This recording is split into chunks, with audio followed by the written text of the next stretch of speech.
Welcome to Demolition Success Secrets, the podcast that's changing the game for demolition businesses everywhere. Ever wondered how a wrecking ball wielding industry can leverage digital marketing to dominate their market? Well, we've got the blueprints, strategies, expert guests, and more to show you how.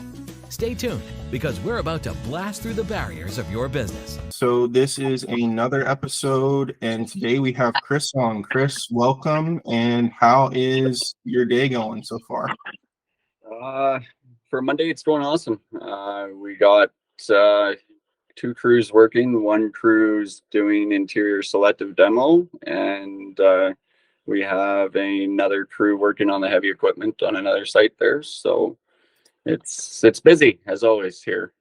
Nice. So how did you get involved in the business? So my name's Chris. I run 431 Project Solutions here in Winnipeg, Manitoba, Canada. I'm 28, been in the industry just about 10 years now, 10 or 11. Started as a laborer, worked my way up. When I actually went out on my own, what I like to tell people is I quit my $200,000 a year job to eat craft dinner for 4 years.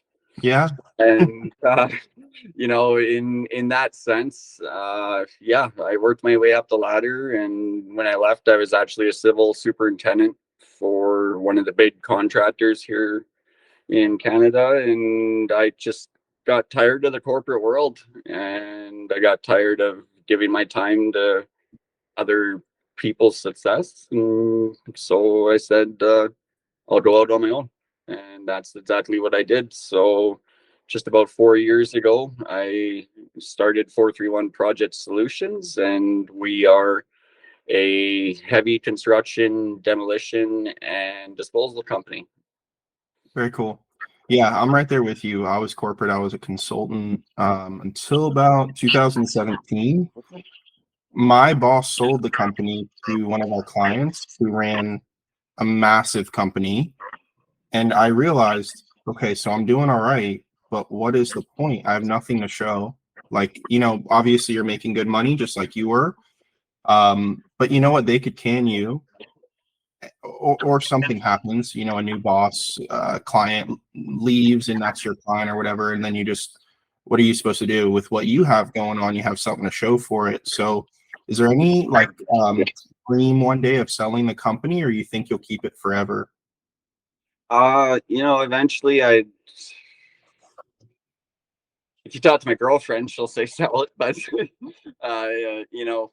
I do want to see where it goes. Obviously, it's the future holds whatever it holds, and I just try and take it day by day. That's part of how I stay pretty stress-free for the most part. Don't look at everything going on at once. Just take it step by step by day, and if you do what you love, you won't work a day in your life. And I truly believe that, and I do it. So, in that sense, I guess, yes, eventually I would like to sell, because eventually I'll get tired of this, but we definitely got quite a few years yet. Would there be like a magic number you've thought of, or a dream number down the road where you're like, hey, if someone came to me and the check was X amount of dollars, it would be a no-brainer? I've actually already been there. I've already done that.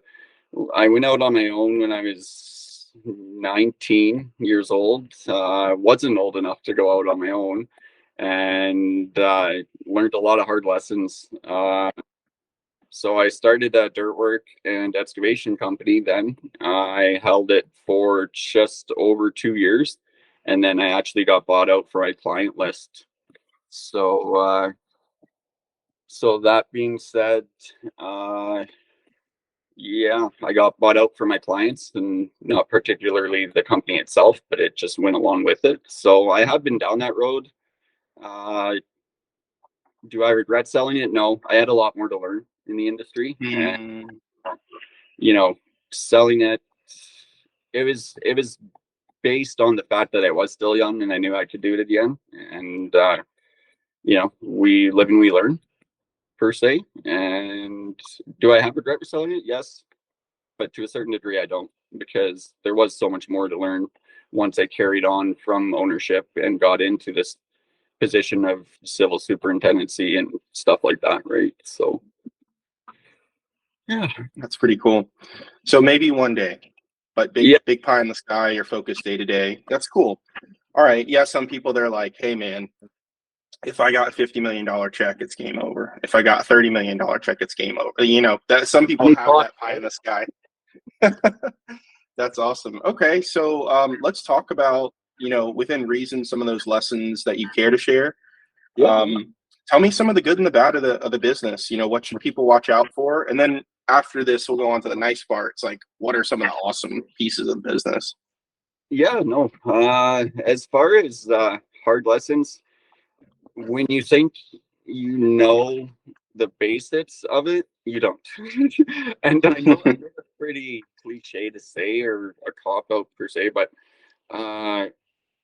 know what you're good at and do that. One of the biggest lessons I learned was the fact of trying to not really be a general contractor, but in a sense, I guess it was that at the time. You know, you hear everyone, you know, I'm starting a contracting company, or I'm starting a demo company, and well, what do you do? Well, we do this. It's almost better if you can round out a few good things that you're good at and then pursue that. And the reason I say that is because logistically speaking, I know I did it when I started my first company, and I started this one too, actually. You know, you're always gun ho to, you know, impress your clients, get more clients. And, you know, someone's got to remember that you can only do so many things in a day. Right. You know, more so logistically speaking, if I specialize in, say, 10 to 15 things, yeah, I can do those things well. But if I zero them in on 3 or 4 things, you'll be just as busy. I promise you that. You know, and it's just in the sense of finding what you're really good at and what you're just good at, if that makes sense. You know, Yeah. So you would tell people like it's cool to be a generalist at first, but always be on the hunt for what the sweet spot is, because there are opportunities in that sweet spot. You don't need to think we need to do 10 things forever, like your Amazon, you know, like Jeff Bezos started with books is what I always say, you know, to our clients and people, like, hey, let's hone in. Let's be, you know, laser focused. Once we have the bankroll to be more laser focused, but always seek the laser. Don't forever seek to be fat. Like, you want to tighten it up. Interesting. Okay. No, that's one lesson. Another lesson is everything said and done, be humble. I know that's a big one that this industry doesn't really see too much of. There's always another client, and you know, if one client doesn't work out, that's part of the game. And you know, lots of people go out in the industry on their own, and you know, they have a few contacts, and that's awesome. But I've seen guys break companies over the fact that they lost one client, and it happens every day. You know, you just get back up on the horse. You got to keep riding. You got to keep going. You know, you can't let anything stop you. And, you know, kind of in turn with that, you're, I don't really like using this term, but you're always going to have haters. And that's just the way, you know, you cannot please anybody. And I guess that's a lesson in itself. Right. When I first started 431, I would work 21-hour days on between 3 different sites and 2 crews just to keep everybody happy. And I was just burning myself. And, you know, I had to take a step back and realize, okay, first off, we're offering too many services. Secondly, we're too spread out. And third, we just can't compete logistically with other companies because of those reasons. Right. So, you know, I then had to take a step back and we realigned the company into, you know, what we do now is just heavy construction and different types of demolition, because that's where we would ride superior over our competition. And, you know, in doing that, we lost a lot of revenue the year this, but, you know, it's coming back now and we're in year 2 of the realignment and it's going well. So, you know, don't try and please everyone, because at the end of the day, you burn yourself out, and in turn, you know, the company might suffer because of it. Now, I was fortunate enough to realize that, but you know, it comes in time, right? Right. Yeah. Well, and at least you realize that how many people the companies go out of business. They never focus. It's just boom, all of a sudden. So props to you for realizing it, because it's been painful perhaps or challenging, but the balance of the rest of your career is going to be so much better relative to being lazy or complacent or not even being smart enough to see that there's something you could tighten up. How about some of the fun stuff in the business? Like any crazy paydays? You don't need to get specific, but like any projects where you're just like, man, that was a cool project. So part of what we do here at 431 is selective demolition. So what that basically entails, you ask anybody off the street, demolition is, you know, they think of tearing houses down or tearing buildings down. I know you had a guest last week that is doing 20-story apartment buildings. That's awesome. We're not really in the business to do that per se. Now, we are a demolition company. We do hold a valid commercial demolition license. We can attack the 20-story building if we really, really wanted to, but that's not our niche per se. Right. Select demolition is basically the act of going into a building, removing certain things, certain aspects of the building, but keeping the building intact for future renovation. Kind of similar to guys like, I know you've had some guests lately in the restoration business. Kind of goes in aspect of that, but more preservation, I should say. We have a project right now on a building that was built in 1908, and we're bringing it right down to the brick and everything. And then our general contractor comes in and actually updates all the utilities, all the plumbing, all the electrical. And so, yeah, we were brought in there to complete the scope of basically removing all the old systems, so to make way for all the updated and modernized facilities. Super cool. All right. Any crazy payday? Again, you don't need to go into profit versus revenue, but maybe something like, what was the project that you were like, man, that's what I'm in the business for? We took great care of them, of course, but also like I ate steak that night, or I don't know. I had a good alcoholic beverage that night, or whatever, you know, sort of celebrations. So when I started this business, so a little bit about me, I'm a farm kid. That's where the work ethic comes from. My dad actually runs a scrap metal business, and so I appreciated the part a couple of weeks ago about scrapping, because it's fascinating. That kind of runs in the family here. When I started the business, my dad always joked about how I would be bringing truckloads of scrap to him when I made it, per se. So going on about a month ago, we started this project of restoration of this building from 1908, which turns out all of the plumbing facilities in the building are either brass, copper, or lead. Wow. So now the lead, we got to follow some environmental stuff, just the same as asbestos would be. And we are running across asbestos quite a bit. Now, Sure. there are certain laws per jurisdiction, right, as per our city on what we need to follow, and we just sub that part out. That being said, the copper and the brass utilities in the building, well, the other day I went to my dad's scrap metal yard with 3 pickup trucks full of copper, brass, and stainless steel plumbing.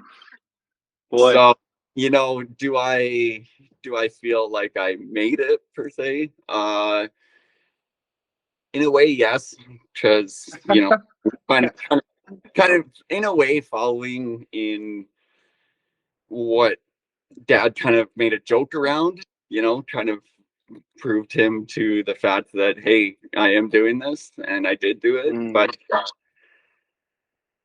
that's kind of why I mentioned to stay humble.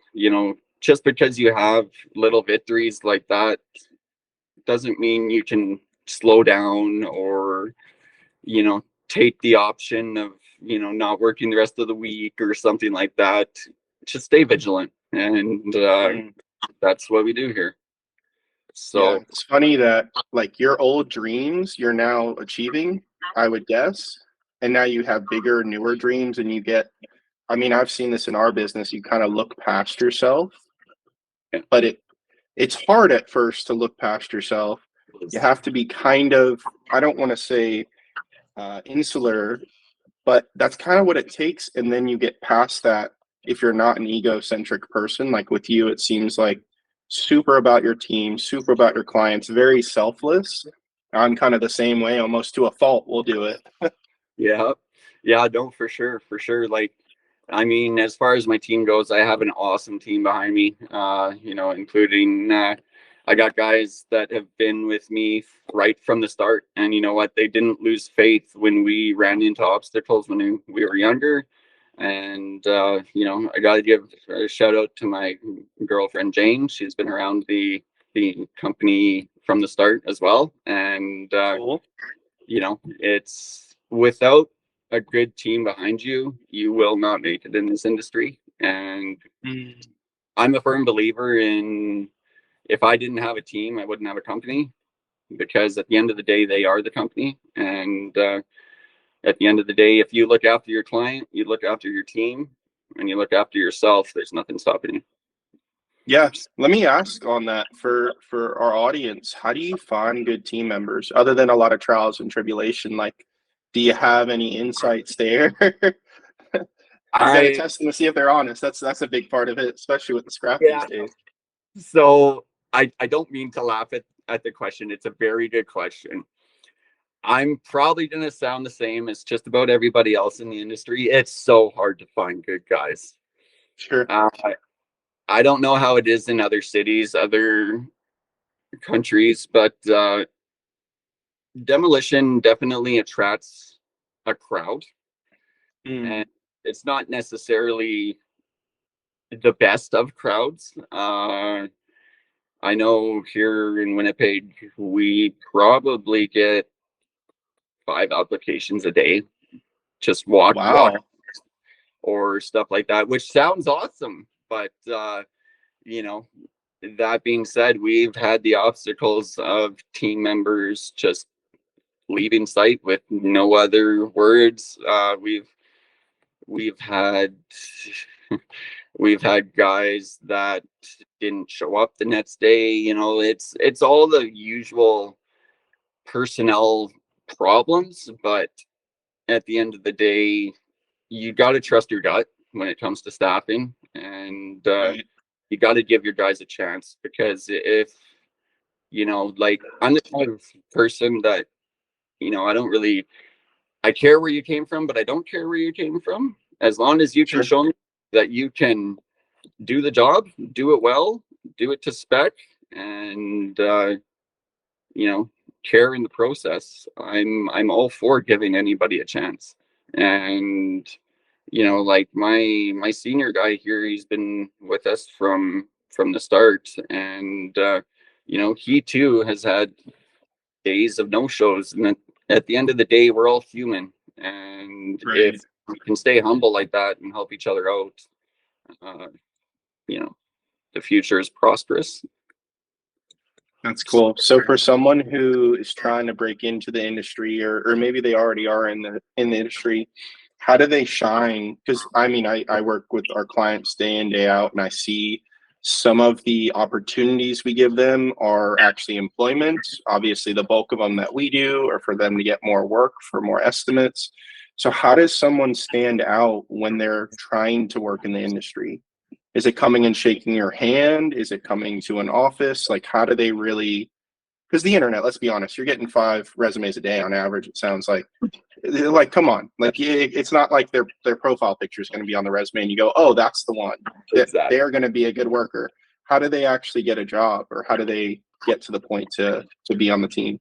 You know, I look, as every company is going to be different. You know, it is, in a way, it's personal preference. I can tell you what works for me. It may not necessarily work for others, but I just get them on the tools. You know, I look at a basic background.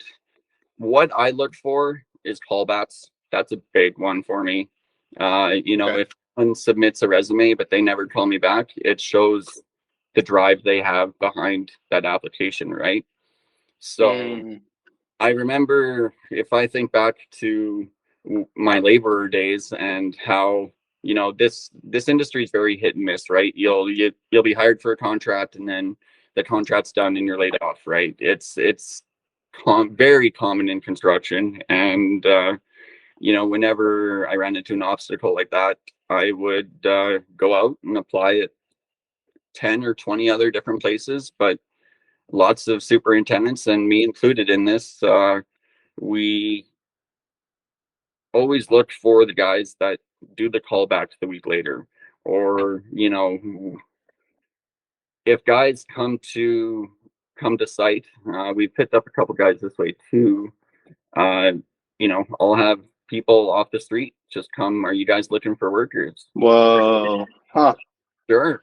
You know, what can you do? What can you run? You know, can you run equipment? Can you finish concrete? Can you run a sledgehammer? You know, what do you want out of a career? That's one of the biggest questions I have. Now, we do job interviews. I'm not going to say all the time, because sometimes it just doesn't work out like that, and we do hire guys straight off the street, but we give them the proper orientation per se. And you know, we are core certified, which is a safety certification here in Canada that's nationwide. It's basically compiled of a safety manual, safety handbook, along with company protocols and procedures that we follow and my team follows. And that gives most new hires the structure that they're required for success. So Cool. It's awesome. Yeah. You're giving opportunities to people that are proving themselves. It's funny because we can touch on estimating and bids and things. It's possibly very similar. How do you get a deal? I don't care if it's through networking. I don't care if it's on the internet. Not that billboards are a common thing in this space, but whatever mechanisms you're using, there's still an art of following up and checking in and just being attentive. So it's ironic that sounds similar to the people who want to work for you guys. You have to do the same to work for others, you know, like follow the money kind of thing. Can you touch on that, of for how sure. you guys get deals and how you securitize to get the ones that you want versus the ones maybe you don't even bid or aren't interested in? So we where the company's at right now, we currently only have 3 to 4 clients. And I know that doesn't sound like a lot, but between these 3 or 4, we've been busy the better part of the last 3 years. So it's the level of quality that we provide to our clients that keeps us, you know, so lots of work gets handed down to us. In order to get through the door per se, go through the door, literally. That's the best advice I can give. You know, you got to remember these bigger companies, everyone wants to work for the bigger companies. I've heard it mentioned on your show before. Insurance companies, we do fire cleanups as well. So, and how we got into gigs like that per se is I would walk in there with a resume and a company profile, and I would ask for the most important person in that office, whether that is That's hilarious. whether that is the operations superintendent, general companies superintendent, VP of operations, blah blah. You just ask for the most important person and say, "I'm here, and I'm going to work for you guys." That's amazing. Okay. And I don't mean that in a demanding way at all, but Yeah. obviously don't go in there demanding work, because I doubt you'll get it. But just stay humble, stay yourself, Mm, and prove to them why you should be there. right. Yeah, it's kind of like show up. I know in school, some people back in the day, they'd have issues, whether it's college or high school or whatever, and it's like, to me, I just said show up. Like that's like half the battle, and kind of it seems like you and I are on the same page. Like there are opportunities all over. If you don't think so, that's probably a you problem, not a world problem. We talked about kind of going wide versus going deep in terms of niching. You go deep, being wide. Maybe you have to do that for a while to be able to have the money or bankroll or experience, wisdom, really, to even go deep. But what do you think with the industry? Where are things going? It sounds like you guys are on fire. How about the business? How are the economics in the U.S. or in the world maybe concerning you or getting you excited for the future? Because it can go both ways. I think the demolition industry as a whole is a very good industry to get into. We basically have to think about, as far as our environment per se, with the introduction of asbestos per se, Mm-hmm. people are starting to know more about our industry. And, I just say that word I know that's a scary word in demo. It doesn't always, Abatement, asbestos, all the A words. yeah, no, exactly. Like us personally, like I said earlier, we stay away from it because that's not our niche.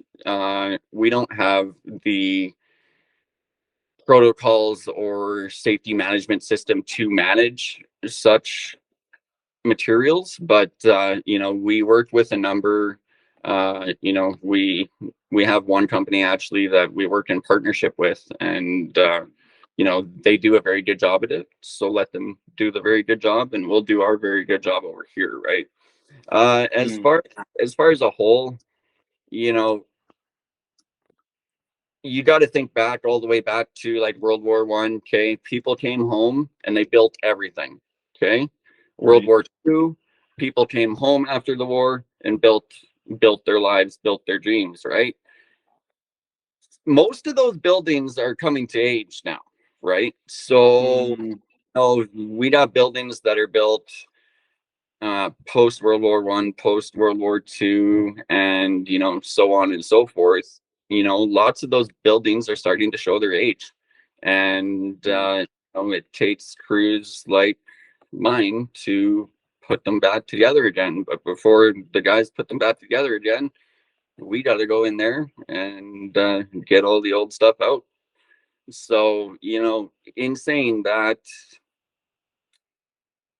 it's a good industry to be in. It's very rewarding when we go into one of these buildings and the trims hanging down and the drapes are tore off the window, and like just like your stereotypical deserted building, and we get to give it a new life. And at the end of the day, that's the most rewarding, when we get all the utilities out and all that selective demo is performed, and it's a clean slate, but it's a clean old state, right? So I That's think that cool. It's Oh man, what is it called?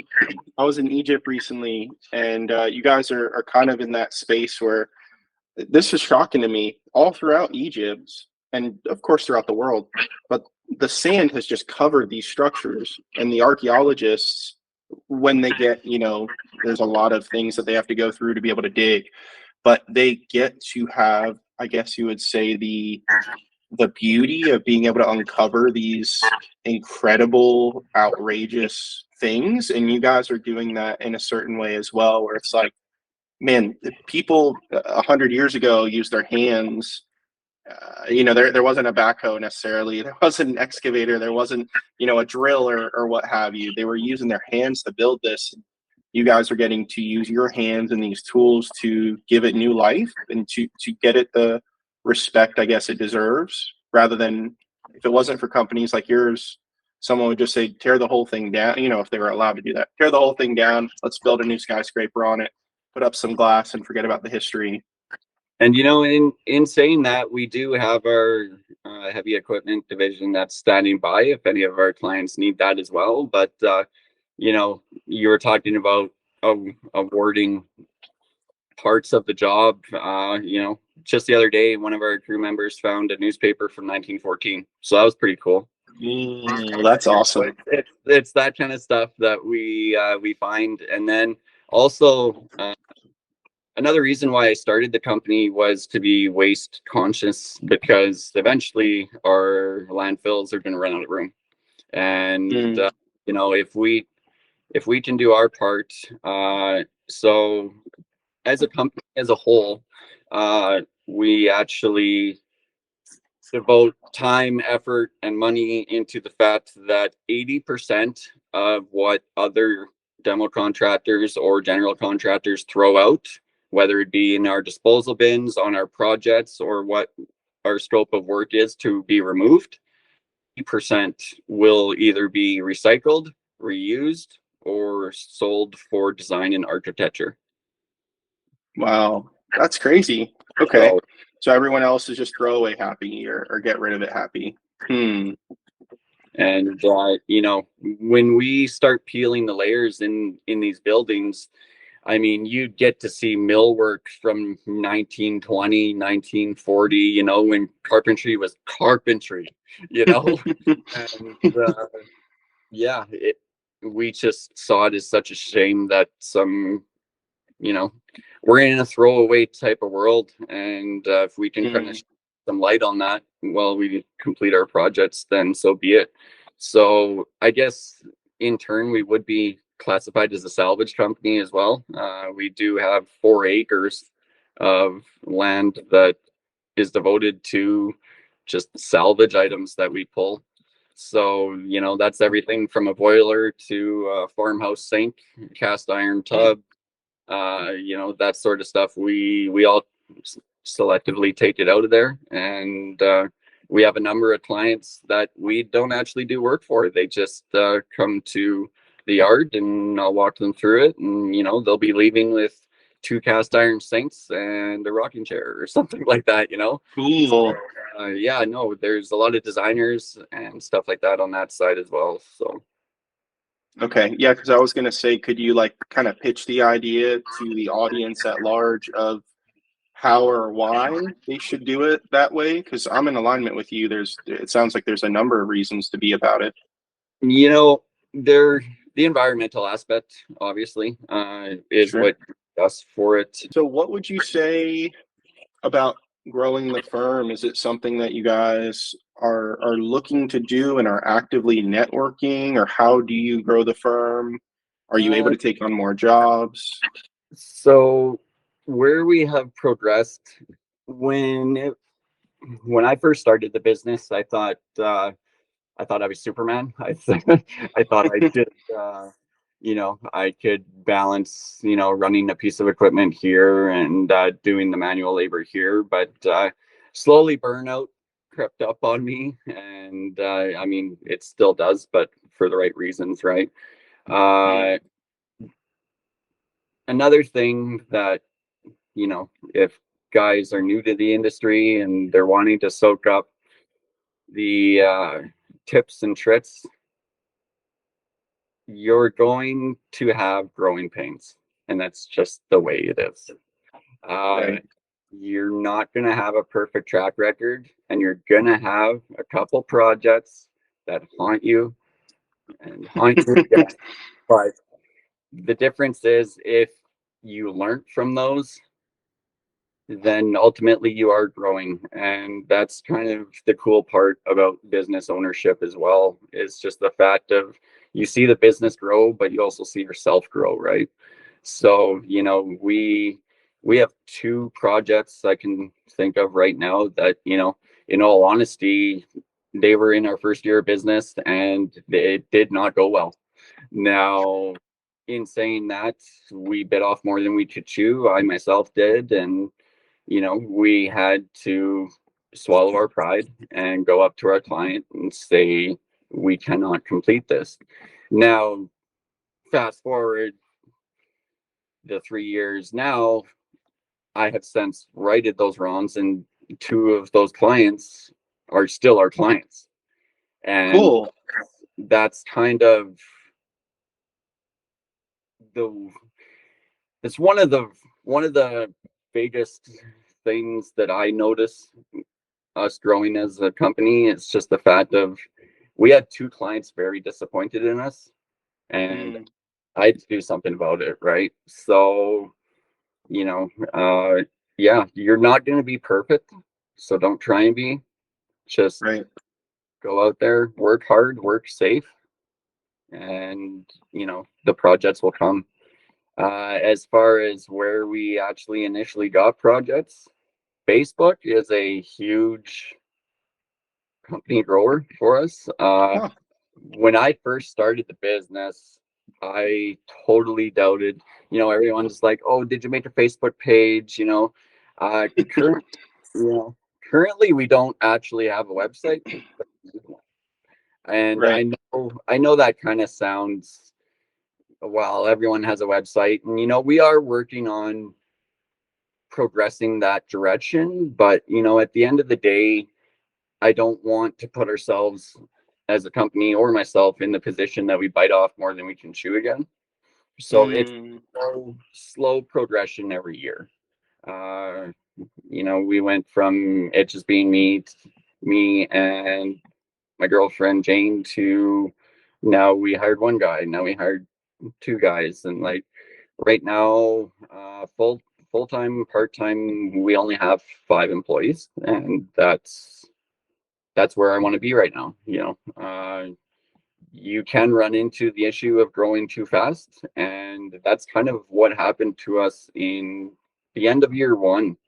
Uh, mm, right around the time that we had these two projects that still haunt us, but it's simply because we grew so fast that our quality started slipping, and that's something that I would tell newcomers to the industry too, is do not compromise on your quality of work, right. and definitely do not compromise on safety. If you don't compromise Mm, on those two, you'll be fine. yeah. And it's funny because in business, there's this whole thing of like, grow big, grow fast. It's all about the revenue. It's all about the profit. And it's like, all right, it is for someone who's going to stick around for a year or two. That's Yeah. great. And then you're going to go bankrupt or you're going to lose it all or jump off a bridge or something crazy. Yeah. The real secret is like, where will you be in 10 years? Where will you be in 5 years? Where will you be in 20 years?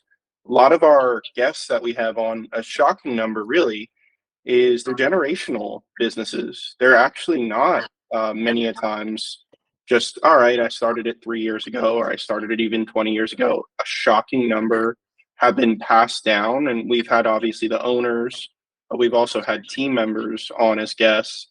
And I'm just like, all right, that's where it is because they see the little fly by night companies all the time. And they're the ones who are underbidding, they're biting off too much. And they're the same ones who are needing to get with the lawyer a year later or restructure or whatever. It's just a headache. So, yeah, a lot of power to you that you're open to yourself and transparent to the audience because there certainly aren't people like you and they're still just revenue, revenue, revenue, do what it takes. lie, cheat, steal, whatever you got to do to get by. You just got to be able to sleep at night. Yeah, that's just it. Like you had mentioned fly by nighters. Lots of people ask me day to day, especially like with our clientele or their managers, their superintendents when they come out to do site visits or come to the office and stuff. How did COVID affect the company? On one hand, it Sure. didn't. Uh, you know, on the other hand, it affected everything. And I say that because going into COVID, our work never slowed down. Our clients still had projects. We were still going. The thing that changed after COVID, everyone owned a business. Okay. Interesting. Yeah, Huh. like it got to the point where projects that we would bid on, where we would have, say, 5 licensed demo contractors on the bid list. Now there's close to 50, but there's only 6 of them. Whoa. You know what I mean? So, Wow. with everyone getting laid off from their jobs, Okay. I'll just Huh. start a business. And, yeah, like good for you, man. Like that's awesome. You guys can go get it. But they're not really thinking about everything involved. And, me too, the first year of us being in business, there's so much more than just owning a business. Yeah, it's like owning a successful business where you prosper, your clients prosper, your team's taken care of, and that whole being able to get to sleep at night. And it has like a longevity. Now, it doesn't need to be generational because, like we alluded to earlier, your goal may be to sell it. And then you have to operate the business under those sort of protocols where if you're just going to go, hey, this is generational, your 5-year plan is going to be way different from a cash flow and asset intensive versus something that you say, hey, in 5 years, we do want to sell. That's fascinating. Okay. Because it's funny. I'm in the marketing sphere, advertising world. Yeah. We always have a gazillion people hopping up and down. There's Ty Lopez and Grant Cardone and a million gurus to excite people. So even in your business, you guys saw a lot of people pop up Yeah. in Yeah. demo. Like That's fascinating. it was night and day, literally. I had mentioned the company that we work very closely with for that completes all of our asbestos remediation for us. Yeah, like when I say night and day, like COVID ended, and probably about a month after that, that owner that I actually used to work for called me and said, "Have you seen the bid list this week?" And I was like, "Well, yeah. Do you know any of these guys?" "No." "Do you?" "No." Weird. And That's like crazy. you do some research on them, and they have Facebook pages, which is awesome. And they'll have like 5 followers, 10 followers, created. Mm, And it's like, I'm not sure that you guys quite know all the logistics, the liabilities, like there's so many working parts to the business itself that people just don't think of or don't seem to care about. mm, Everyone's society's vision, I guess, of a business owner is, someone successful and someone that has lots of money. I did that one constantly. Well, you own a business, then you must mm. you must be doing well. And it's like, we're in the first 5 years, and lots of people don't Right. know that it's a struggle. Sure. And it's battle after battle, and everything is going to be against you. But you Mm. break through those, and you show both yourself and others what you personally and business wise are capable of. I feel like that's when you can take a step back and go, look what I did. Yeah.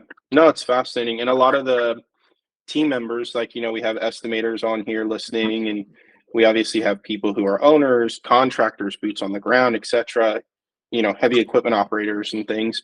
It's funny. I would think, particularly for, let's say, an estimator where they're seeing the numbers. I mean, I know a lot of these guys, and they're thinking, boy, boss is just loaded. Boss, it must be so easy to be the guy at the top.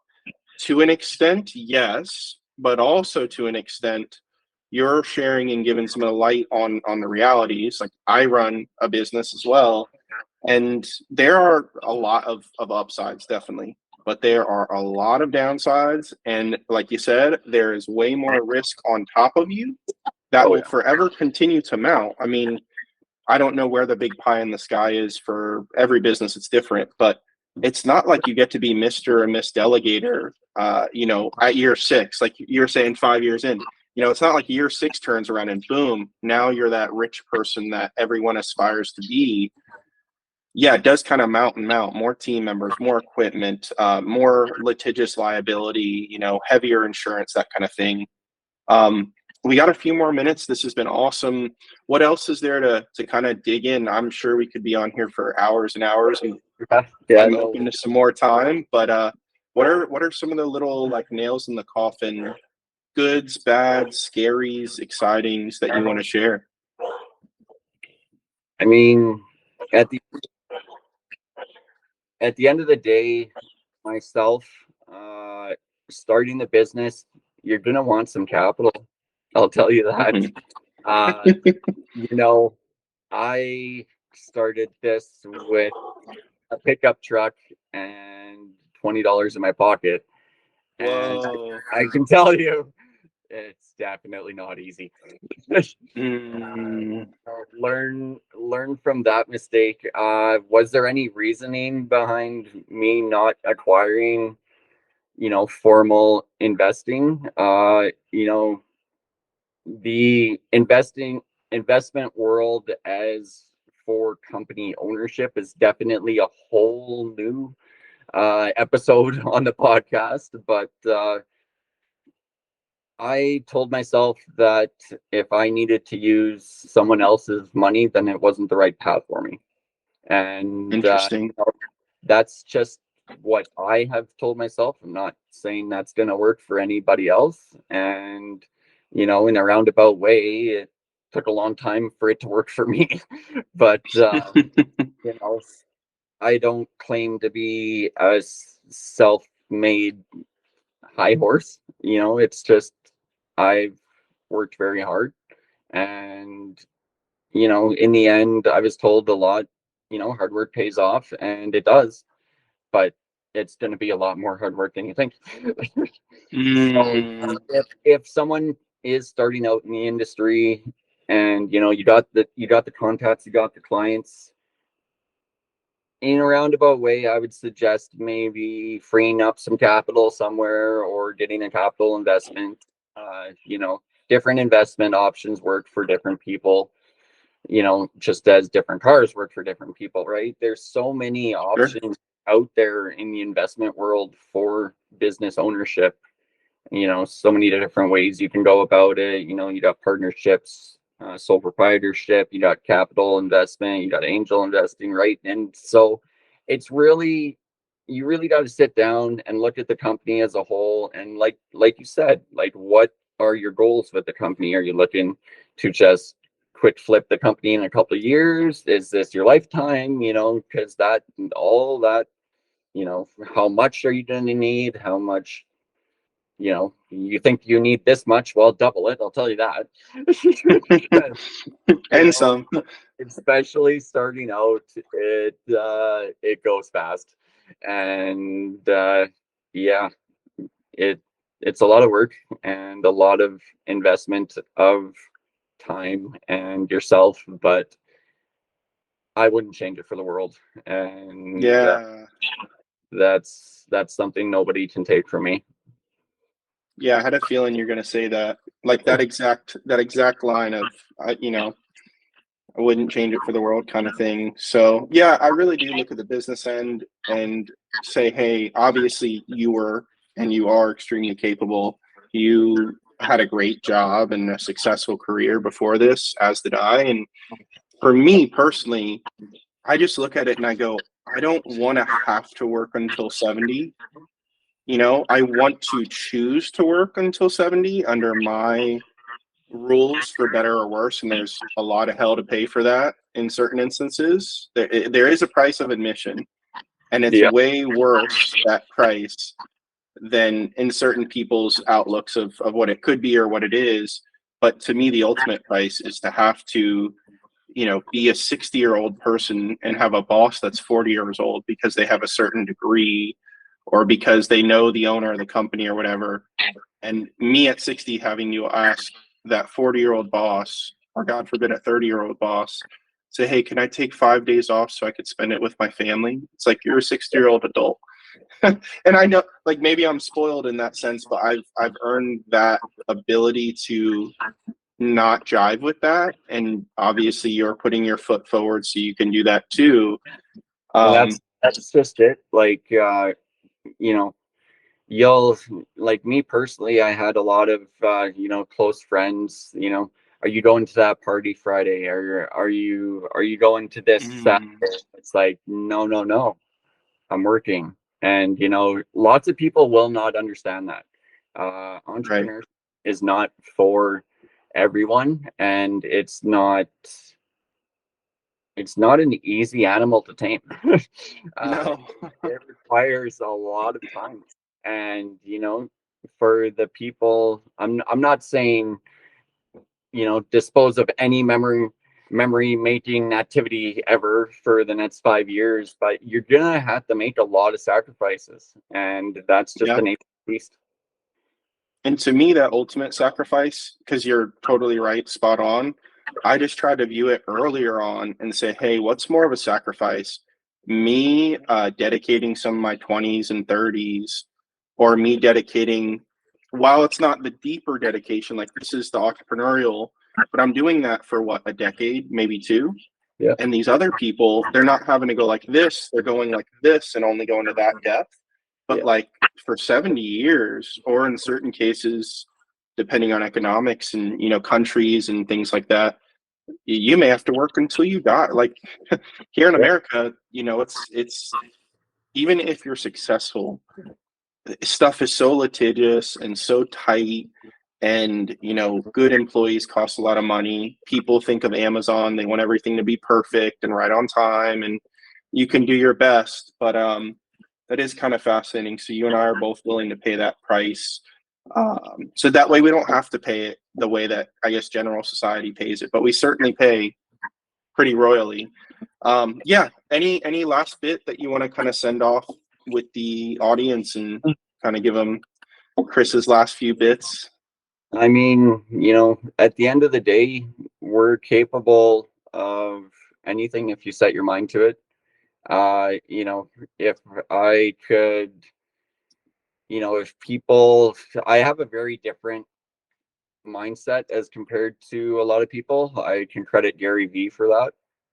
We used to watch a lot of his videos, and he's immigrant too, right? Serbia, was it? V Media, yeah. So he's Dad's liquor store. Yep. I used to listen to his podcast religiously every day, so that got me through a lot of the hurdles that I ran into myself. But besides that, do what you love. You can go out and start a business, and you might find out that you don't even love doing that anymore as a business, and that's very possible. But find what you truly love and do it, because life's too short. Yeah, no, perfectly said. And your first business isn't necessarily going to be your last business, so it's okay to fail. It's okay to be honest with your clients, like you were. A lot of people wouldn't have been adult enough to confront that stuff. They would have just let it eat them from the inside out. Yeah, spend a lot of time at the bar, or a lot of time trying to travel and get their head off it when they really just need to be real. Like, we're all humans at the end of the day. Well, cool, man. This has been awesome, Chris. So I'm going to sign us off. Thank you guys for tuning in. Thank you to Chris. And this has been another episode. That's a wrap for this episode of Demolition Success Secrets. Stay tuned and subscribe for more explosive insights from our upcoming episodes. Until then, continue to blow up your demolition business and make the competition rubble in your path.